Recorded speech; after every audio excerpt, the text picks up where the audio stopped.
Тие нарушувања на столицата се појавуваат пред се како резултат на тоа што ние балансот на цревната микрофлора ќе го нарушиме со овие масни храни, со прекумерни внес на алкохол и на цигари, и тие добри бактерии ќе изгубат надмоќта која што имаат, а која што ни треба, меѓу другото, и за добро варење на храната и извлекување на хранливите материи во комплекта. Тоа е еден комплекс од работи.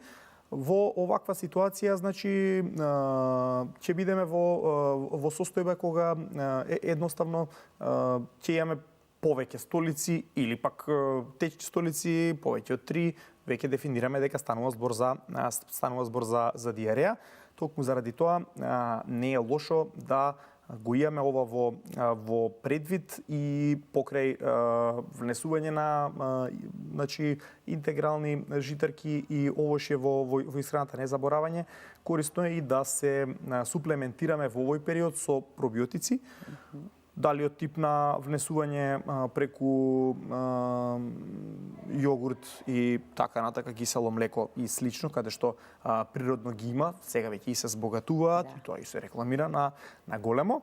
Меѓутоа, доколку тоа во превентивна насока, доколку веќе стварно имаме проблем кој што се гледа, тогаш ќе ни требаат фармацевски дозирани форми, каде што имаме точно одмерени концентрации кои што ќе ни помогнат. Значи, дискутираме за концентрации од минимум 1 до 10 милиарди единици во една капсула или таблета.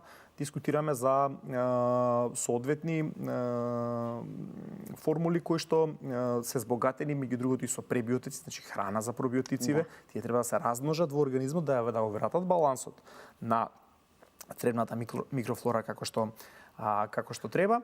И на крај дополнителни, нормално има корисни елементи кои што тука се додаваат, одредени витамини од Б групата, Б6, многу познат, популарен, цинк, кој што ќе помогне диареја побрзо да се скрати време траењето на диарејата од една страна, од друга страна да го стимулираме имуниот одговор. Така да, тоа се некои комбинации кои што ни помагаат ние побрзо да го доведеме нашиот стомачен систем во рамнотежа.